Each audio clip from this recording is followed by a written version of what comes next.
What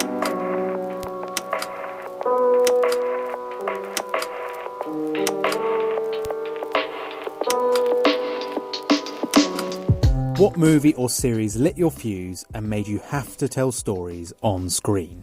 Vividly, I was always into true escapism as opposed to realism. Not that many Westerns. So, believe it or not, around 10 years old, Seventh Voyage of Sinbad, that blew my mind. I went, because that was the time where they were, they're using animated, the monsters, this and that. And I like the story, which is basically kind of like Ulysses, it's that sort of thing, but instead it's Sinbad. So that got me. Then I started to go to things that were a little bit more fantasy oriented. Not so much it's based in realism. There was a movie called, probably the only guy remembers, Rudy's Bump, about a kid who wakes up with a bump on his arm and he's now Babe Ruth, and he was like a nerd. And so those kinds of escapism. And then finally, Kirk Douglas, that's when I started getting into the Vikings and Spartacus, Magnificent Seven. These are the ones that set the tone. So it was always about heroism. On your way up, what movie or series did you watch that was so good it made you question if you could ever rise to that level? Well, it was, believe it or not, it was Lion in Winter and Lawrence of Arabia. I'm going, this is serious stuff here. And these guys are 28 years old, 26, Peter O'Toole. And then when I saw Lion in Winter, which today is still my favorite talking head acting movie. It's just everyone in it is amazing. And yet he's only 31 years old and he's playing the husband of Katharine Hepburn, and you believe it. I mean, he looked 55, yet he's a young man. But that power, I said, I don't know if I have that. I don't. Because I had a certain, well, maybe that'll be another question, but there were certain physical attributes that I didn't have that you need to have to play that kind of character. I look kind of villainous. I'm not king material. I'm the assassin. But yeah, the David Lean films really put it in perspective about that's where I wanted to go, but I didn't know I could go there, ability-wise. Whether it was your own work or approval from someone who mattered to you, what first gave you the confidence that you belonged? That's a very interesting question because there was no support, none. First time I went into an acting class, and which is almost simultaneously when I went for an audition for like an extra. And I went in for like one word, not even a line, like, hey. And he goes, what's wrong with your voice? I go, he goes, you have a speech impediment. I go, why don't you tell me something I don't know? I slur. That's the way it is. Because my mouth, the nerves were killed there at an accident at birth with forceps. So the crooked mouth, the slur, that somehow has to work. And it wasn't. So I was always being called out for slurring or we can't hear you. I said, it sounds great inside before I say it. It sounds like Shakespeare, but no, when it came out and then when I started hearing myself on recordings. So the point was, I realized I had some problems. There was no encouragement on any level. That's what I think separates a lot of performers or artists. It's just, they don't have a choice. You know what I mean? Something's pulling you along. You don't belong to the world of reality. That's why I think so many actors, sorry guys, are incredibly immature, but that's good for our business. In other words, their personalities have not been locked in. They're very malleable. They're molding, and that's why they feel more comfortable quite often playing someone else because they can bend into that as opposed to themselves, which they usually feel uncomfortable with. So that's where I was. Rocky was never intended. It was almost a byproduct of more important films. In other words, it was being basically made for the second screening at a drive-in movie. It was not meant to be for actual consumption. But going back before that, I realized that as an actor, just an actor, my days were numbered. You know, it's just because I was just such a type that there's no way that type would ever get to show what he can do. So that was one of the motivating factors, that taking this tough guy persona, because I was always cast as the bully, as this, as that, as mugging Jack Lemmon, getting beat up by David Carradine, and you know, that seemed to be my fate. So I said, why don't I try to create a character that on the outside looks intimidating, but that's a shell, like a lobster. Inside, he's a good guy and quite tender. So that was the motivating factor. The fact that the screenplay came out, it was very odd. I never thought anyone would like it. They did like it, but they didn't like me. I just knew that, you know, the train is coming. There's one train coming. It's like Bad Day at Black Rock. There's one train coming, one train out. And if you're not on it, that train's never coming again. I just thought this is that crossroad moment. I think in all of our lives, we have about 4 of them. And this was a career crossroad moment, not the marriage crossroad moment or having a child. This is it. And I thought, you know, I've kind of mastered the art of being broke. I got it. Poverty sort of, you know, agrees with me. I got it. But I knew this opportunity would never come again. So I just took a gamble. I just literally put everything on one roll of the dice. Then when it went down, it was always the ugly stepchild. I can't tell you how many times they just canceled it, dumped it. They wanted to get rid of me in a kind of a polite way. So they put every kind of restriction, like if I said a curse word, if I did this, if I was immoral, if I did anything, that they could replace me after the first week. But luckily the dailies came in. It was the first scene when we were doing it on the dock, when you realize that Rocky's the worst loan shark collector ever. He has a heart. And they went, oh, maybe something's happening there. But then it gets to Oscar time, and we know this is very political. This is very inside. There's a lot of things going on.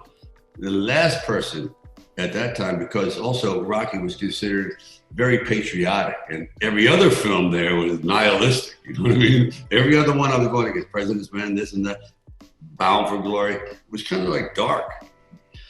And I said, this is never going to happen. And then I remember Frank Sinatra was walking out of the screen. He goes, you got this in the bag, kid. Frank Sinatra, but he didn't even stop. He goes, yeah, you got this in the bag. As he's walking by, like, good enough. Anyway, we went to the first screening at the Directors Guild, and there was not a sound. There was not a clap. There was nothing. And I went, shit, this is it. And I was the last person leaving the theater. It was about 500 people. I said, we're done. I'm done. And as I was coming down the escalator, everyone was waiting at the bottom, and it gave this rousing cheer. It's almost bad choreography. It's like astounding. They didn't give any reaction. Then I knew something was happening. Something was like the Bob Dylan song, something's happening here, but you don't know quite what it is. And the rest is just America. I think the kind of tone in films switched a little bit. They started to go for optimism and have the happier ending instead of like Rocky dies. Because when I wrote it originally, it was not so nice. It was like more realistic. I was being influenced by Mean Streets and things like that. And so it was dark. As a matter of fact, he wasn't even a boxer. He was just a collector.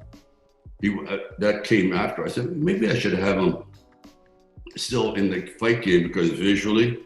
And then when it won the award, I think it gave validation to so many people out there that you don't have to be 6'4", you don't have to be a graduate of Stanford or a graduate of Yale acting school, that talent or ambition or just blind faith, you never know. You never know. Does it happen a lot? No, but it does. And it happens in every facet of the world, in writing, in sports. I mean, you see things that you go, wow, that's a miracle. So yes, miracles do exist. I thought good news is we just went into science fiction. We just did something miracle. And when I said, this is for all the Rockies out there, it really cemented something with my career, because that's where I feel most comfortable is kind of playing that character that is not the best, the smartest, the fastest, the this, the strongest, but he's the most determined. And that's what I'm really trying to bring out in people is determination. So the bad news is it's like I peaked with the first one. I go, how do you top this? I mean, you came out of nowhere. Literally, you were parking cars a year before, and now you're on stage in front of a billion people. You go, you did. We just went beyond the ionosphere. We're now like heading towards the black hole. I mean, how do you top that? And that was an issue because you can't top it. Because, you know, you can only be a star once. You know what I mean? That first impact, that thing where you make it, it's like a mind blowing. John Travolta, you know, in Greece, and Pacino's like, boom. And that supernova never happens again. Yet we're all still trying to chase that, but it's never the same. It's the first time. So I have been in a dream state since 1976. And I still am. I look around and I go, I can't believe that I have this life. It's mind-blowing. What was the biggest obstacle you overcame that allowed you to turn the projects that influenced you into your own language? The biggest obstacle was, you had two. The personal obstacle is I talk the talk, but can I walk the walk? You know, do you have that certain thing? I think some people are just born with an aura, and it makes a star. Like you see Arnold. Go, how can Arnold be a star? He's a bodybuilder. He's just that. It doesn't matter. There's actors and there's stars. There's two different things. And no one, I felt I could pull it off because I've always been singled out as either odd or not fitting in. I was never these big time social bird. I was kind of like self-insulated, but I'd be very funny. I'd be outgoing. In other words, when I had to turn it on, I'd turn it on, but then I would turn it off. So I didn't waste my time like socializing. I was very, very focused. And so I felt I could do it. I really did. Now the studio, no, absolutely not. They were told to watch Lords of Flatbush. Well, the star in Lords of Flatbush is this big 6'1", blonde, blue-eyed Perry King, model, handsome, great guy.